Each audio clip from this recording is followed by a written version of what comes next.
some of these consistency issues can be just little mistakes that we're making along the way. So although fitness is never a mistake, there are certain things that we can do to maximize your time and make sure that you stay consistent with fitness throughout your life. Hello, everyone, and welcome back to the Thick Thighs Save Lives podcast. I'm Kelsey. Hi guys, welcome back. Thank you for coming back and spending your week with us. We are so happy you're here. So happy you're here. I'm particularly happy. We're doing a weird, well, I feel like I have to explain myself because you're in like just a sports bra. I know. When And I was like, is I'm your air conditioning on really no, loud? because I want to explain. I had to do this because okay. Last night I did my self tan on my face and I had full intentions. I was like, we're gonna self tan. It's gonna be a full thing. I'm gonna shave my legs. This is like you're setting Right. aside Yeah. mental time, space. Like there is like, this is a whole thing. I'm going to shave and I'm going to self tan. Okay. Yes. Great. Did the face. No, too tired. Going to bed. So now I've I been there. have Yeah. face and body not matching. So I had to do a full turtleneck here, cover up everything. So you cannot tell that my face is a totally different color than my body. Who's been there? No one? Screw you guys then. It's 80 degrees out. I don't what do you want me to say? I I was so tired. I just want to set the scene for everyone. Like, we showed up and Rachel's in like this full turtleneck sweatshirt, and I'm like, are we in different climates right I now? Like, was it's so definitely tired. 80 degrees out, and you just gave up and went to sleep. I'm here for that. I've done that. I've been like, I have full intentions of doing this thing. And then you know what usually Ugh. happens to me? I'll walk you guys through this. I've been thinking about this recently because I want to stop doing it, but I catch myself doing it all the time. And the reason why it really came to the forefront is I saw a video of somebody else doing this with ADHD, and you go around, you set to do a thing, but you notice something that's right next to it, and then you pick that thing up and don't go do the thing. Like, this doesn't belong here. Like, why is this here? You know what I mean? Like, you see it, and then you go do the thing. Oh, I was going to measure my closet. Then you find yourself measuring your closet, and you see something on the ground, and you go, oh, you pick that up. Why is this cup still here? And then you go load the dishwasher, but you didn't measure the closet. It's like, it's task after task of like, then you see something of the room that you walk in, and then all of a sudden you don't have self tanner on, and you're like, I'm exhausted. I just gonna have 5 half things. I mean, I would love to say that I accomplished so much in the time that I should have been self-tanning, but really all my story was just exfoliation exhaustion. I was too exhausted to exfoliate. I just couldn't. The thought of getting that dead layer of skin off was just too much for me. I was like, you know what? It's going to stay. Me and this dead skin are going to stay together one more day. That's why your self tanner always looks so good. You always exfoliate first. Well, The girlies should yes. know. You should Well, know. Rachel has the yeah, it's a best. Let me must. tell you something about Rachel. She always has the best like regiments and like processes of doing things. Like, sometimes my self tanner looks like shit because like it's already like peeling off, and I'm like, put another layer on it. Really, it's body, and I'm like, Yeah, but are you sitting there in a turtleneck, sweating your ass off, wondering how fast we can do 5 top fitness mistakes before I keel over and die? This is a warm it's, sweatshirt too. It's a it's CBG. true. We It don't looks make cheap shit. So No, our stuff is always so top quality and freaking like, if it's meant to be warm, like that's just warm is because that we're from bitch is Massachusetts. warm. Yeah. On that note, if you are enjoying the podcast, if you would take a minute to rate, review, and subscribe, hit that subscribe button to the podcast. It helps us so much making new content and getting out to new audiences. So please subscribe to the podcast, rate us, and say if you feel our self tanner advice here has been helpful, or if you're just like, I'm not exfoliating, bitch, I'm just going for it. And I respect that. I respect it. You got it done. It's spotty as I shit, but you got it done.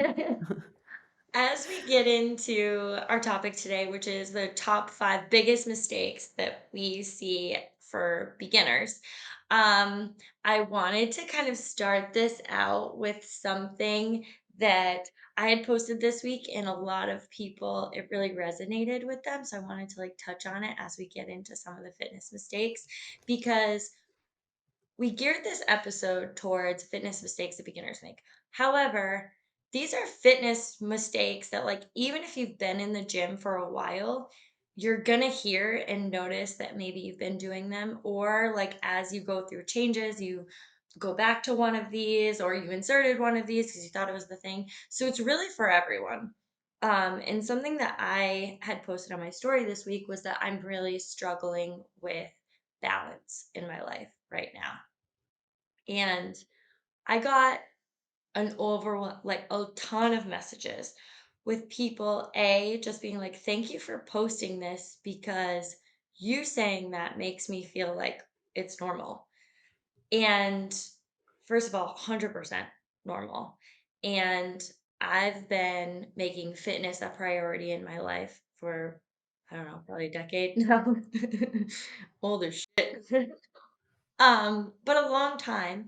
And that doesn't mean that we don't go through some of these bumps and hurdles, changes along the way where something disrupts a routine that we thought was pretty solid.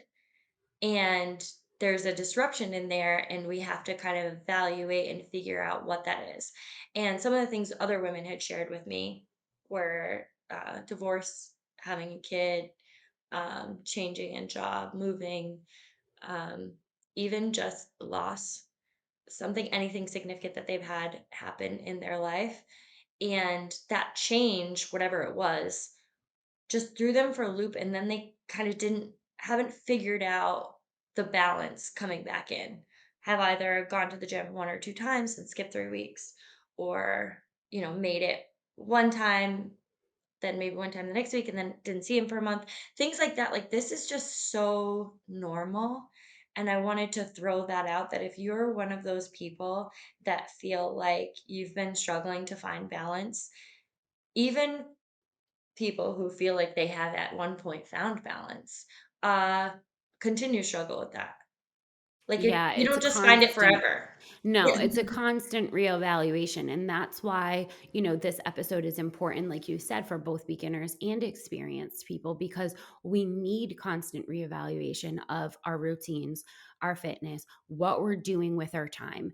And you, saying that, first of all, that's the honesty of that is great. And I think that it, like, people responded in a way that it normalizes that kind of, people that work in fitness are still fighting the Yeah. same battles. And I also think that what adds a layer of difficulty there is that it's a healthy habit.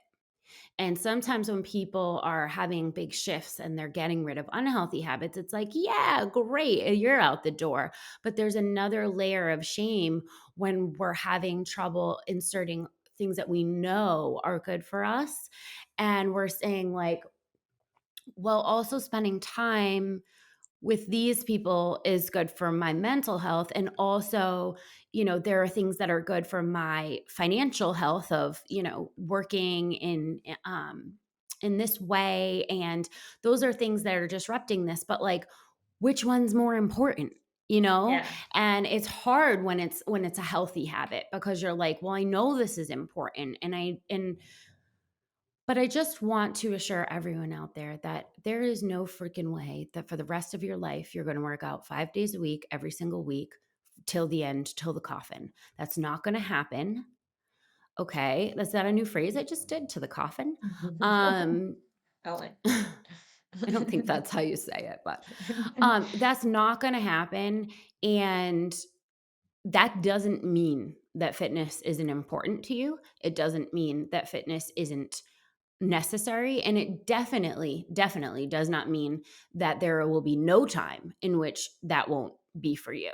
It just means that it's right now, and I know it's hard with a healthy habit to, like, let it slip a little bit and say, like, "Oh, shit," "What does this mean for my life?" But there are a lot of healthy habits. Working out, Mm, eating nutritiously, they're not the only ones.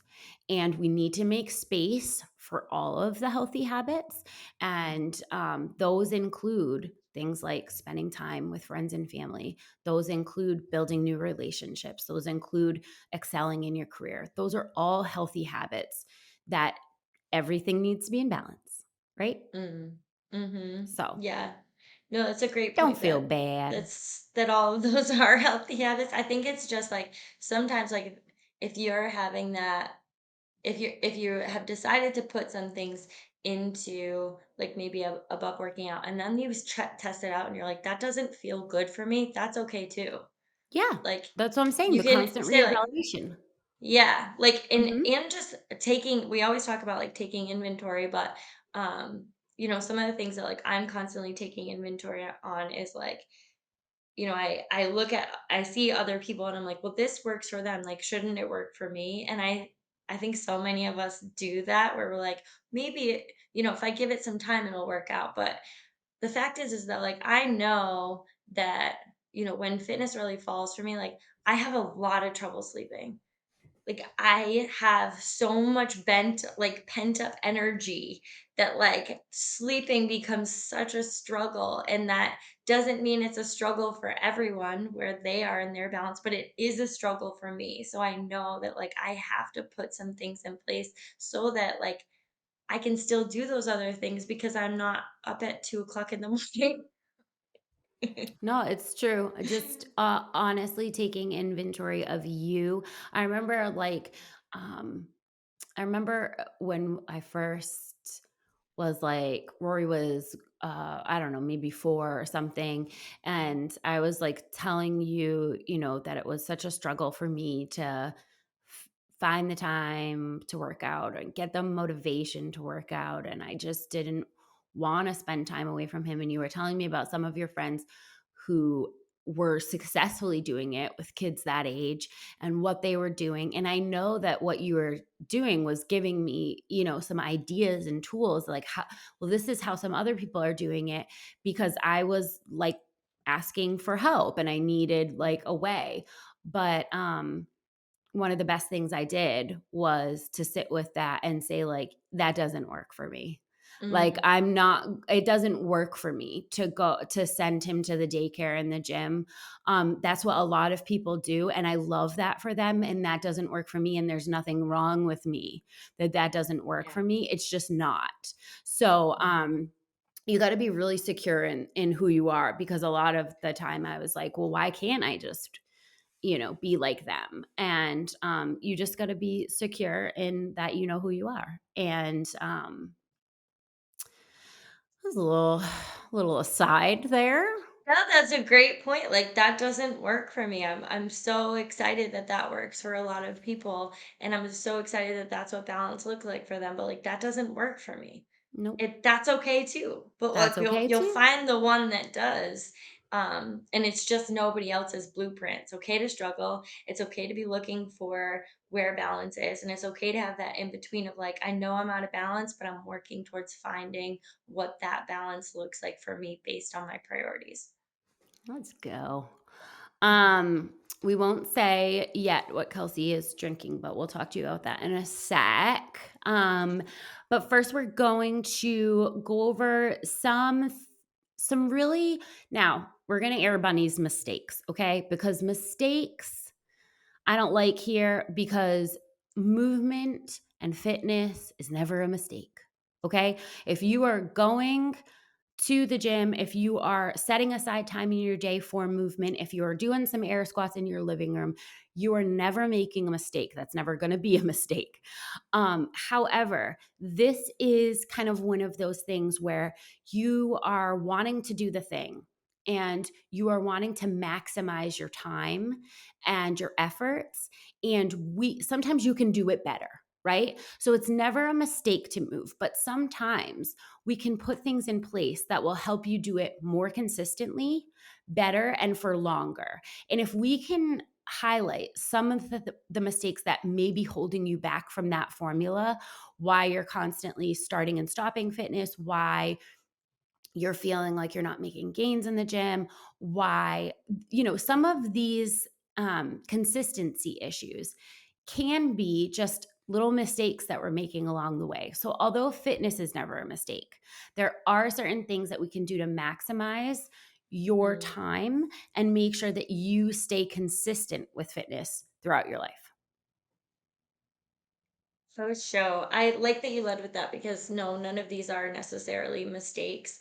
But if you can listen from things of people who have made some of these mistakes and avoid Mm, some of them, those are always those are always just like, yeah, tell me the mistakes you made at the beginning, or like wish I had figured out sooner. That's why I love this. So like our first one is like too much too soon, which is generally something a lot of us do that when we either find something we like, or we want to make a major life overhaul, or we're just like really excited about something. And what I would suggest that you do here is really put in some parameters to make sure that you don't go like too hard too soon. When people start a fitness routine, like motivation is flowing and they feel that and then they start to almost count on it instead of developing the sustainable routines so that when the motivation fails, ultimately it always does. You're not weird if yours is gone somewhere and you can't find it under the bed. Motivation isn't always there. So when it's gone, then you're like, well, I just can't do any of those things because I have set an expectation that I can't hold. So if you're thinking like I'm going from 0 days to the gym to 6 days a week for an hour, 2 hours every time, that is not realistic. no. And that is not setting yourself up for success because some things that will happen there ultimately is just, always what happens. You get extremely sore. It's not just in your mind. It's unlike you, and it's not even that if you're going 6 days, it's like if you start off by like, I'm going so hard in the gym today because I haven't been for 2 weeks, and you go so hard that like the next 3 days you take off, we haven't started developing a healthy habit, right? You just destroyed your body for one day and then you had to take a week off. Instead, could we get back into the gym for 30, 40, 45 minutes that first day back? In a way where we're actually easing into some of the movements so that you start to develop a habit where you can show up the next day and the next day. And whatever your routine is going to look like, that you can hold to that routine instead of, well, I'll just get the fittest that I can in one day. Oh man, I've this is really something that's come only with age for Yeah. me. Um, but like if you had said this to me even 5 years ago, I would have been like, yeah, but like go hard or go home, you know what I'm saying? And it's like, no, Rachel, shut up. Just to shut your 34-year-old mouth. You don't know what you're talking about. Um, no, but seriously, two things happen when you go too hard too soon. You're either super sore and you can't end up going, or you've made such an unrealistic schedule that there's no way that that's sustainable in your life long term. So you end up doing it for 2 months, this crazy 6 days a week. This is everything for 2 months. And then it's like never again. And if you hear yourself there, it's totally normal to, when you start something, to want to go that hard on it, but it's not sustainable. So just hear my 39-year-old words, which are so much smarter than my 34-year-old words. And not only, like Kelsey said, when you're coming back, shorten the time of your session. But also, we're not going from 0 to 6 days, not today and not ever. Okay. That's not, first of all, I never recommend anyone go Or to the 0 to gym. max out. No, I never recommend anyone goes to the gym 6 days a week. That's just first off. Like, there's no reason for a 6 day a week regimen. I think that's too much. 5 days in an active recovery is really what I recommend across the board for my athletes. Um, Just and wanna pause for what she said there because, like, if your active recovery is something like yoga or something and that's, like, in the gym, oh, right, right, that's right. totally fine, but it's just, like, we're talking about things that are, like, breaking down significant muscle tissue during those 5 days. Intense Yeah. sessions, any more than 5 days a week is just not appropriate. And honestly, once you hit a certain age, even intense sessions for 5 days a week becomes inappropriate. So, what I'm suggesting is if you're coming from a big break or not having worked out and you're looking to add a workout, um, what I think is the best formula is to preset a 4 month schedule. First of all, this sets you up for 4 months minimum, right? And if your goal is that you want to get to 5 days, now this is not everybody's goal. Some people's goal is they want to get to 3 days, some people want to get to 4 days, some people want to get to 2 days. But you would set this schedule out in advance. And if your goal was that you wanted to get to 5 days a week, month one, you would go for 2 days a week and do one active recovery day. If you were able to hold that the whole month consistently, then you get to graduate. Month two, you get to go 3 days a week with one active recovery. If you consistently do that, then you move to your next goal. And what this does is it not only rewards you for going to the gym by saying, hey, you get another day at the gym if you are consistent. It also reframes fitness into something that is a reward instead of like, oh, I can get a cheat day with food now, or whatever the other like weird ass rewards we've set for fitness in the past. We can reward fitness with more fitness and reward consistency with more fitness. And I think that it not only eases you in, but it helps set those healthy habits. So setting a 4 month plan and laying out the days to subsequently add a day every month, I think is a rock star plan.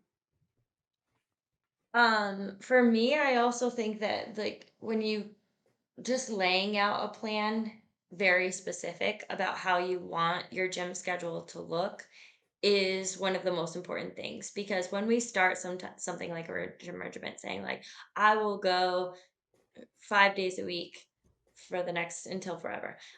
Not knowing what days those are and what time that's at is very unsettling for the rest of the things that you have going on in your life, and it sets you up for failure to actually make that happen. So if you're looking at your maybe your 4 or 5 day a week schedule, what days does that happen at? What time does that happen at? Does that fit into your schedule? And making sure like that is the schedule that you follow. And I think that this happens for a lot of people who decide that they're going to take some type of gym class, right? Like you either take a Zumba class, you take an aquatics class, you take a CrossFit class, whatever. And then you look at the class schedule and then you kind of have that built out for you. But for those of us who are just going to maybe a global gym and you don't have a time that you have to get there at, it's just like the time you make with yourself. um that can be a little bit more difficult because it's the only accountability is to yourself. You don't necessarily miss the class. You're not late for the class. And I think that that's a very slippery slope. I was just talking to someone about this the other day about doing the thing that you said you're going to do and how much confidence that builds. We're always looking at all of these attributes as like you're going to the gym and you're going there maybe to get healthier, build confidence, live a happier, healthier life, right? But the confidence is definitely in there. And if you want to build confidence with yourself, you do the things that you say you're going to do. If you continuously let yourself down, you can like let yourself down as in you don't do the things you say you're going to do. You keep breaking promises with yourself. You keep not showing up to where you said you were going to show up at that time. Like that builds a level of not having confidence in yourself, right? Like you don't feel like your word is something that you can live by because you can just break it. So this is one of those things where like, yeah, it's about the gym, but it's about making a deal with the most important person that you're going to make a deal with. And that's yourself. You do know if you don't show up at 4:30 and you said you were going to show up at 4:30. Like keep that. Keep that promise. Yes, absolutely. And if you don't believe me, let's say you wanted to go 5 days a week and you start say right off, I'm going 5 days a week. How many of this has happened to us? 2 months in, we crash and burn. We stop showing up, we show up less, we fall off the 5 days a week schedule. Um, that is the average. Actually, the average is less, but I'm going to give you some here. So let's say you're going for 2 months and you're going 5 days a week. That's 40 gym sessions.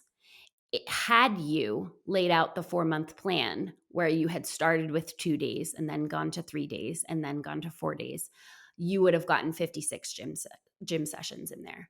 So no matter how you slice it, that's more fitness. And just because it started slower does not mean shit, because you actually ended up getting you were more successful in getting in more sessions, 16 more sessions than you would have if you just went full force. Let's go. Game on. 5 days a week. Shut up, body. You're fine. So just, little age. Piggybacking on the going in with a set time, a set day, and a set month routine, you got to go in with what you're going to do at the gym. This is a huge mistake that we see people make when it comes to being able to have longevity in the gym or even being able to get in the door the first time. Going in without a plan is a huge mistake because we have so much anxiety surrounding the gym already that is societal and doesn't have anything to do with you or your body or your clothes or it doesn't none of that. It's this is something that's kind of out of your control. There is anxiety that's associated with fitness. Now if we add, I don't know what the shit I'm doing when I get there, we're taking a normal amount of anxiety and we're pumping it up to like levels that are just going to hold you back from going. I do not believe in the like, well, I'm a beginner. And so I don't really need a set plan. I'm just going to kind of go in and peruse and do some machines, maybe walk on the treadmill. I'm telling you right now, you are so much more likely to continue long term and to feel less anxious in the gym if you do not take that approach. Even if you're a beginner, you should go in with professional programming. We're interrupting this podcast to tell you about the coolest leggings that have ever been on the planet ever. And if you are going to try to crush this new year, you need them. Why are you laughing? You You sounded like that kid. Have you ever had a dream where have you ever tried the best leggings and then they are sweat proof? No, it's so true. Sweat proof, squat proof. They are so freaking comfortable and they have pockets. If you're listening to this podcast and you're not currently wearing our leggings, I got to tell you, you are missing the boat, sis. You're missing the boat. And the thing is, most people don't know as they start to get new leggings that not all leggings are created equal. Ooh. And you don't know that your leggings are see through until you've been wearing them for a month at the gym and someone gets up the courage to tell you that they've been seeing through. Our leggings never see through, completely squat proof, sweat proof, and they stay up while you're working out. So grab a pair for this new year at constantlyvariedgear.com. Well, here's the thing. You know that when you have a plan at any point in your life, it eases everyone's anxiety. Knowing what's going to happen next eases people's anxiety. That's why people are more likely to go to a class that they've already taken in the past because they know what to expect. They know what's going to happen during that class. They know, like, generally, sometimes, like, who's going to be there, like, what the structure of the class is. Like, going in with a plan is going to decrease any type of anxiety. Also, going in with a plan is going to eliminate you getting there and sitting on your phone and not end up doing anything, and you leave an hour later being like, did I even accomplish anything? Because when I got there, I really didn't have any structure to my day. um, I find structure to be extremely helpful for me to be successful almost at anything that I do or anything that I want to do consistently. um, I think that's the case for a lot of people. And the problem sometimes with, health and fitness is that there isn't this one structure for everyone, that it's like we're always looking for it. People want to do like backs and thighs on this day and the legs on this day, and we'll get into that one next. It's a great segue to it. But um the fact that we have to kind of develop our own structure on something that we don't know is is a friction point. But you don't have to develop your own structure. You should leave that to a professional. What your job is to make sure you have some programming, you make sure you have a plan, and you make sure you have your time and day that you're supposed to be going. That's your job. Fill And in to the show blanks. up. Yeah, because that's a big enough job. You don't need to add to that becoming some kind of Professional exercise programmer. guru, professional programmer. Jesus, I mean, how much can you expect from yourself? Like that's absurd. So, number one best is to go in with a plan from a professional that you trust. I like an ebook for this because I feel like that's a nice setup for being able to have, a month's worth of workouts already pre-planned for you. You can look ahead. That eases some of the anxiety. So I love an ebook if you are looking for one and you like intensity. Definitely check out any of the TTSL ebooks. But you got to find a modality you like. Then you find a trusted professional in that modality, and then you get their programming. You let them do the work for you. And not only does it help your accountability because you paid for it, that there's like an extra level there of like, I paid for this, but it also is like, Well, you you know, invested in yourself. you invested in yourself, and that is a good feeling. It is a good feeling to pay money and say, like, this is worth it to me, and this is why I'm going to continue going because I believe in myself. $50 worth, right? And I think that that's you should believe in yourself a lot more than $50, but that's what, a good program typically costs. And then the second suggestion, if that is completely not a possibility for you, is if you have to make your own routine, please try to keep it simple. Mm. Keep it simple. You do not need this like unbelievably customized. For most people, we can split into the most core functional movements. We can just say, like, here's the compound things, and we're going to do this every single week, and don't change the exercises too frequently. Like, you should be, if you're newer, you should be doing your set programming, same things each week, compound movements for months before you go and look at changing up your routine. It shouldn't be like, oh, I have to go and do a different thing every day. Absolutely not. And you can split it into, a really basic 2-day plan if you want. If you're starting out and you're at 2 days, what we need to be doing is squatting, hinging, pushing, pulling, lunging, and carrying in some form. You want those movements in there. So if you're going to split it into 2 days, just split it into squats, hinges, and pushes on one day and pull, lunge, and carry on the other day. That's fine. If you have more days, you can split that down further. But just looking for exercises that fulfill a pulling modality, that's great. Just make sure that's in there. If you have to do your own programming, obviously it's much better if a professional is building this out for you. There's just one last thing that you have to do too. You're like, oh, Yeah. I have to look up some pulling movements. And I have to write them down, figure out what day they go on. Like totally, I totally get it if that's something you want to start out with. But I think, um, you don't write your own prescriptions. Yeah. You leave that to a doctor. Um, so our next one is too many isolated movements. This has been something that's been hard to combat and fight back with because it's been kind of in the fitness industry for so long.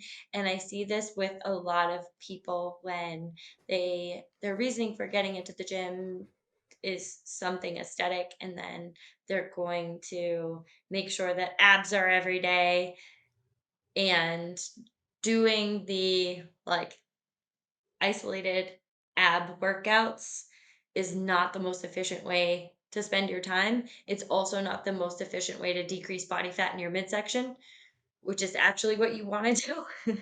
So I like to differentiate those two because a lot of people think like I'm going to do direct core work and I'm going to develop my core muscles and therefore you're going to be able to see my core muscles. Eh. And You can have the strongest core in the world and yes, have a ton of layers of fat over it. And those two things do not coincide.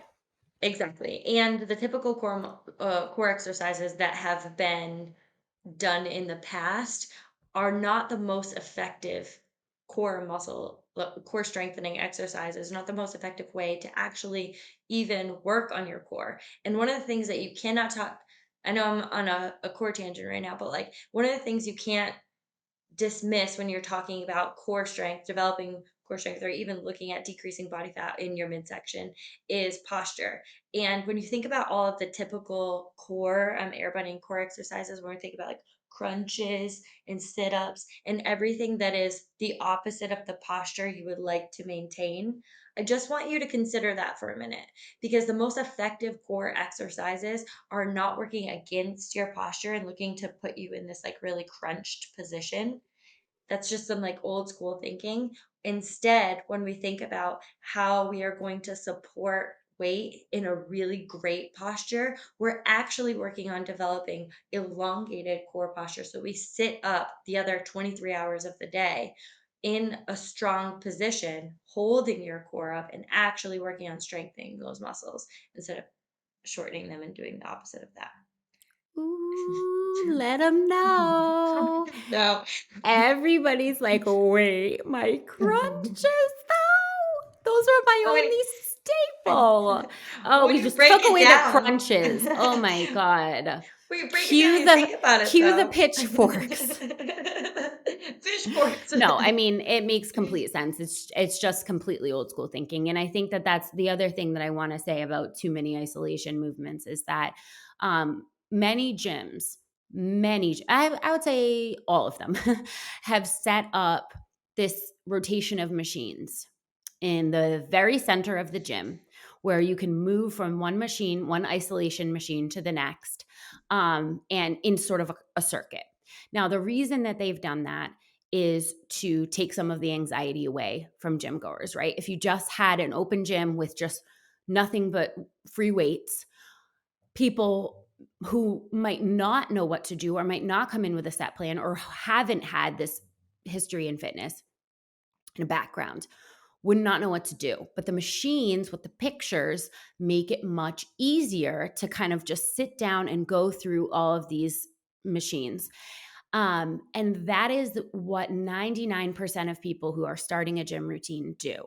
They go into the gym, they walk on the treadmill for a little bit, and then they go and start the circuit of machines, where 90% of the machines are you sitting, first of all. And almost all of them are isolation type movements, right? We all hit the hip abductor when we go to the we're all working our inner thighs in that like crazy machine circuit. Here's my problem with that. Again, there's no mistakes in fitness, right? If you're doing that, fantastic, but we could get a bigger bang for your buck and I want to help you do that. The problem with that is why are we working a very small muscle in the groin area when we haven't mastered an air squat? Why are we doing that? Okay. Sorry. That is like focusing on the 10% when 90% is staring you in the face and going like, hey, you want to pay attention to me? The isolation movements on those machines are so made for accessory type work where like when you've gotten to a really great place with your compound movements but you've discovered a flaw somewhere, oh shoot, I'm really quad dominant, right? Okay, then we can go to the machines or isolation movements to fix some of those imbalances. But that's not what 90% of the people are in the gym are using them for. They're using them for their general fitness. And not only are they sitting down when I don't want you sitting down at the gym at all for any movement, not only that, but we are also isolating extremely small muscle groups when we are ignoring the fact that we cannot perform a deadlift to proficiency, an air squat to proficiency, that we cannot overhead press, but we're sitting there working on our biceps, right? There's so much more bang for your buck that could be happening. So don't get stuck in that circuit of the machines. Don't get stuck in isolation exercises because there's 90% of your fitness that is lacking when you're stuck in that routine. Everybody's mad at me. No, I think that's such a great point. I mean, you know what? Stay mad. No.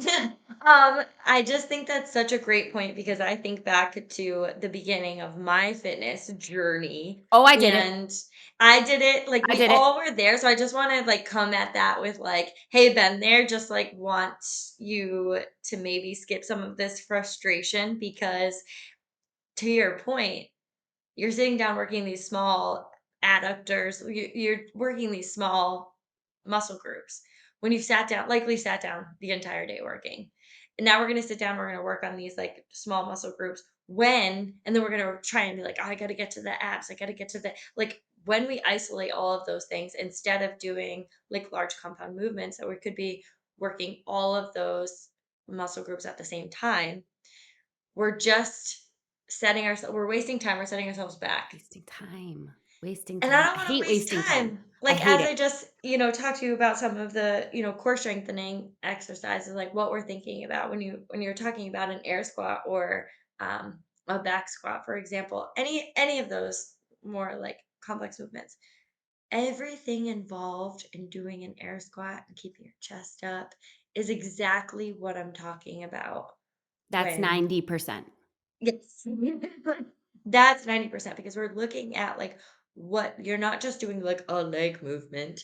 You're working at maintaining your posture throughout that movement, keeping your core tight and having a full body exercise instead of sitting down and isolating. And I want you to learn from my mistakes, which leads into um our next tip is TMC, too much cardio. I TMC, girl. I I feel this one in my soul because let me just tell you, when I first started my fitness and I was purely aesthetic based and I did a ton of cardio, then I did abs. So I am attacking me right now when I'm telling you, just like please learn from my mistakes because I would either elliptical girl, I was telling which is like guys, if you're on you're doing it, you're doing the thing. But let me just tell you what I learned is that I would do the elliptical or I would be on the treadmill for, TMC. And then I would hit abs and wonder why I didn't have visible abs and why I wasn't like kind of like gaining any or losing any significant amount of body fat. Um, I was still thin, but I was maintaining a higher body fat percentage than I am right now. And it's such a weird thing because you No, don't it's not. know. Yeah. Well, you don't Scientifically, know. it's not, but Yeah. yes. But when a lot of us first start out, we think if we want to lose body fat, we need to do cardio. And that is just incorrect. That's incorrect knowledge that has been perpetuated, especially for women, that if you want to get shredded, you want to you want to lose a significant amount of body fat, then all you need to do is cardio. That's just not the right information. If you Well, would like to improve your cardiovascular health, you're going to do some cardio. yeah, but here's the thing is It's so weird because it's like, okay, if I need to lose body fat, I know that calorie expenditure is going to be key here, right? And so while I'm at the gym, I'm going to focus solely on calorie expenditure. What burns the most calories, right? So Yeah. then you go to cardio, right? Because, like, okay, if I'm going to run for 30 minutes, I'm going to burn the most calories that I can. And that should help me in the fat loss because that's what it's all about, right? It makes complete sense until you realize that there's 23 other hours in the day.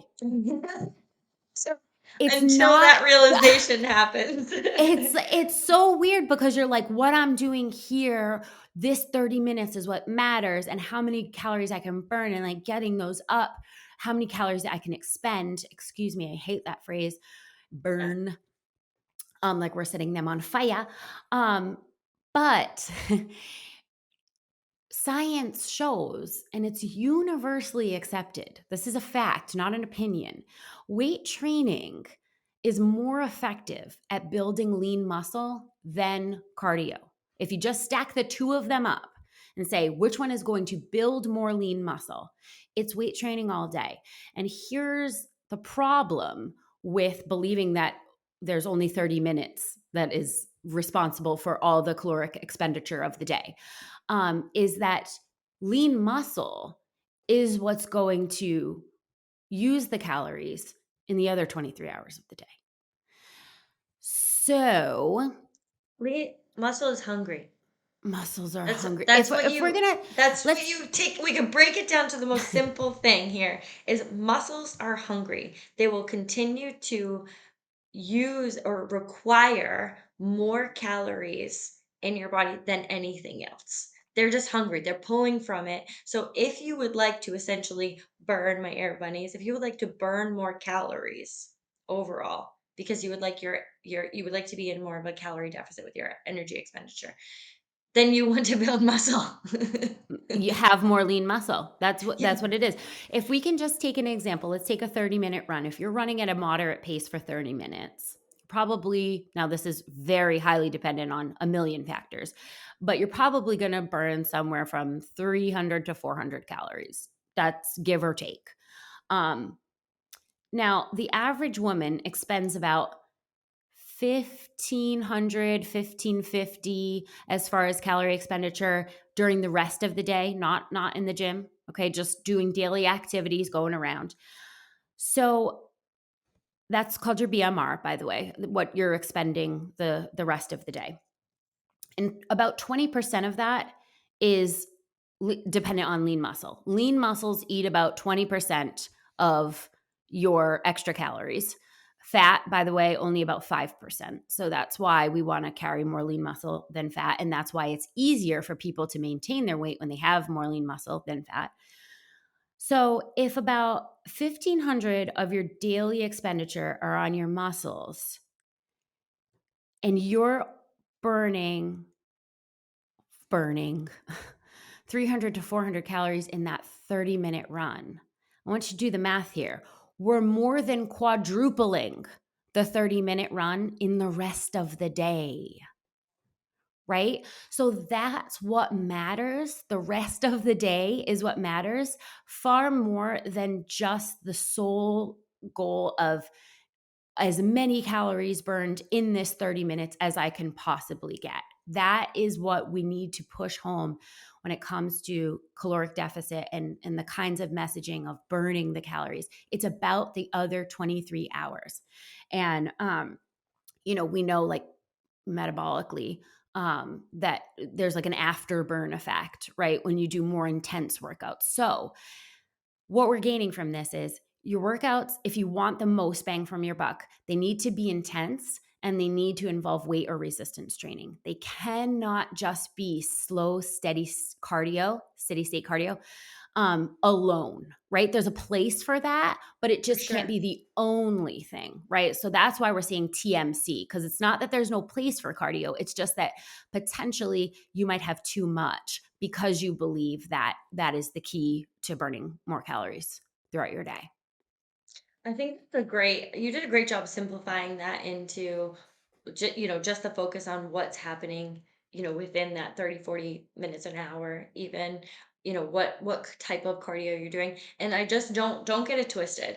This is TMC. This is just like, I need to do as much cardio as I can because I have fat to lose, so I'm not going to lift. Like that whole idea, you need to throw it out the window because of everything that we just said. I just want to insert at, within the same time frame, is that cardiovascular health is very important. These are all very important pieces to a puzzle of living a happy, healthy life. So, lifting weights is important. Doing cardio is important. Doing metabolic conditioning is important. If you want to get the most bang for your buck, you're going to do intense workouts, and you're going to not just like, I shall do slow rate cardio for an hour. I've really spent maximum time at the gym. It's not about the length of time, it's about the things that you're doing there. And we want to help you maximize the time that you spend at the gym, which just is a great segue into the next mistake a lot of beginners make. And I just want to say, like, a lot of this beginners for everyone, but particularly women, you're using weight that's too light. And it's a very interesting thing because when we look at weights and just like a general thing that you're lifting every day in your life, we look at them very differently for some reason. Like I see women at the gym all the time. They go and pick up their 6, 7-year-old kid. And I'm like, that kid's got to weigh 65 pounds.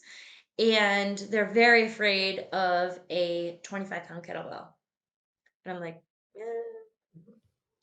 you realize I just saw you pick that kid up and he was moving all over the place.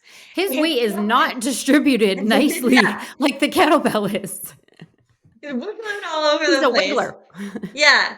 And you're doing it a lot of times in weird positions. I had a woman the other day at the gym, and like her son had just woken up, and she's kind of like holding him in between sets, you know, in between like squatting sets. So she's like leaning to one side because he's like waking up. So she's kind of like trying to like, and I'm like, the amount of weight that you're holding on one side right now is a lot.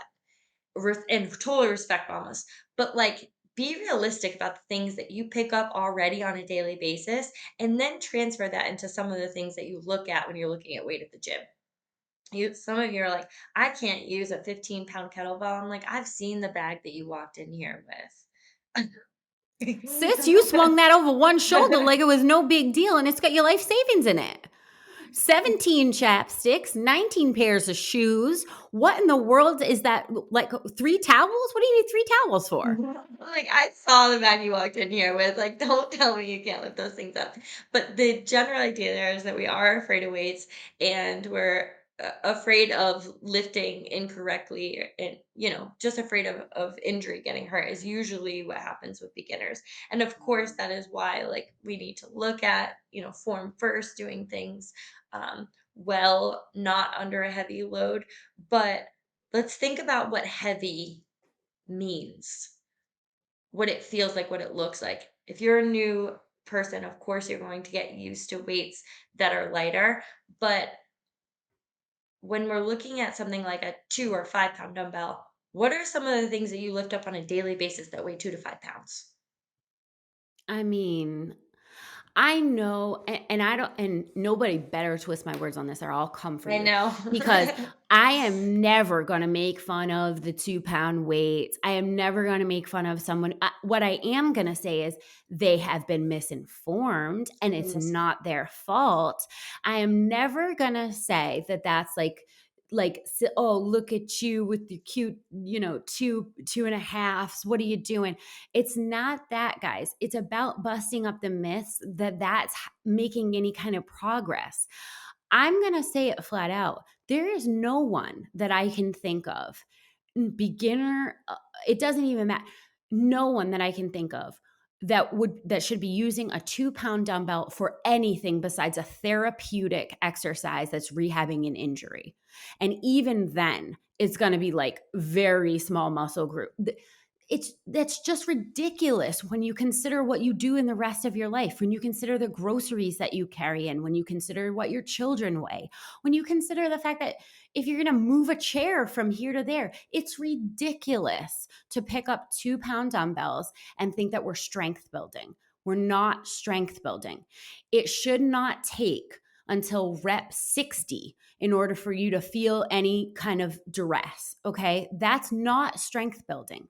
And when people are wasting their time, I get frustrated with that because I'm like, there's so little time and we're trying so hard to get here. And then we're getting here and we're picking up 2 pound dumbbells and it's just not it.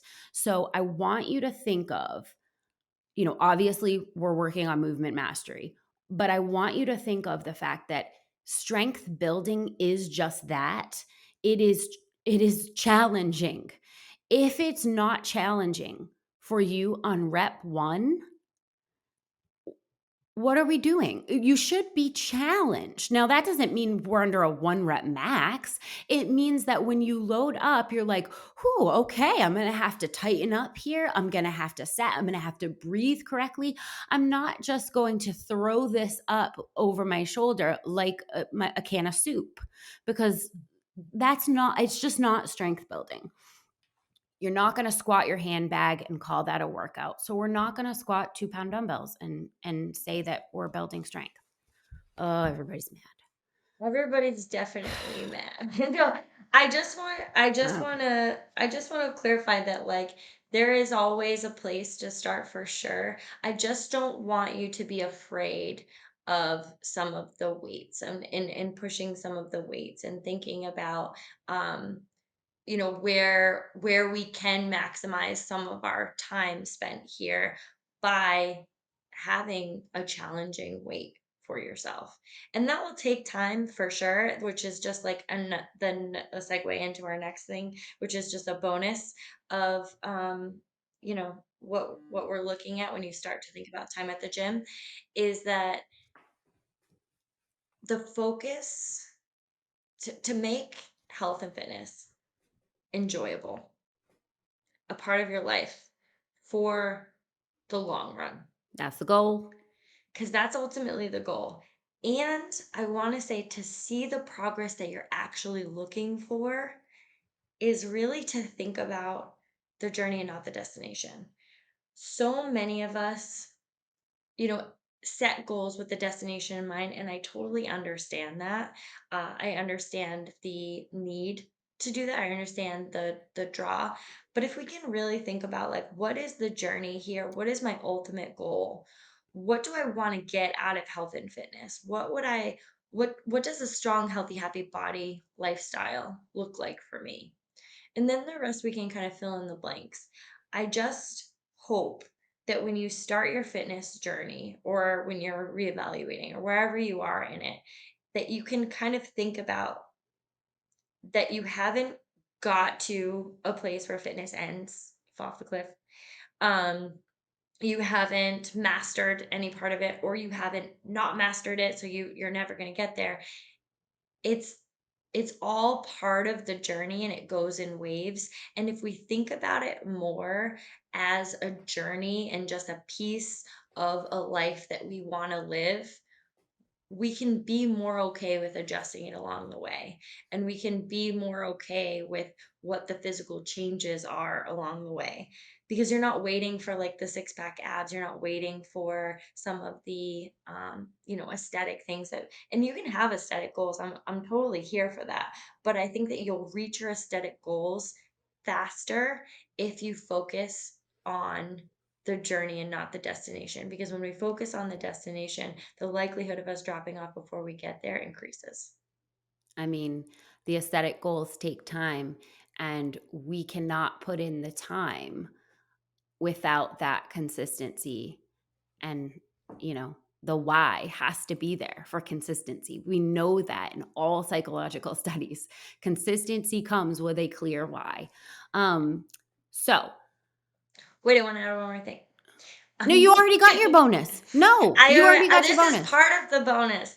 This is part of the bonus. So, something that I think when we're talking about putting challenging weights in there, when we're thinking about, like, physical challenges they build mental, like, fortitude.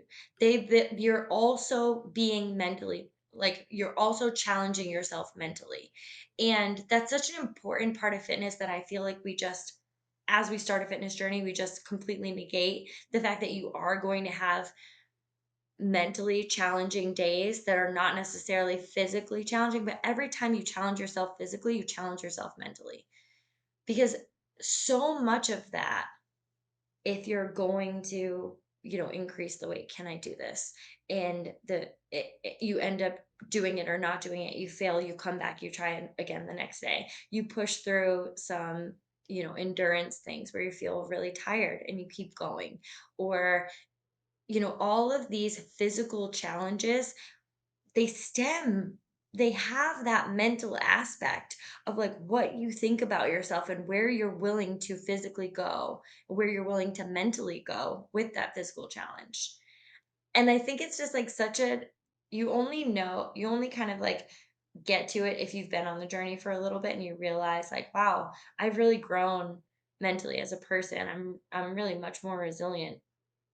And I didn't do anything to kind of like mentally build that resilience. I didn't cut off my head to do physical challenges because that's not how it works. That's not how it works. That's a great point. I'm glad I let you have it because it really does require a lot of practice to have, that resilience that we're all looking for. And you get an opportunity to practice it every time that you accept a physical challenge. And it's really a great environment and setting to practice it under because there are very little things to lose. Yeah.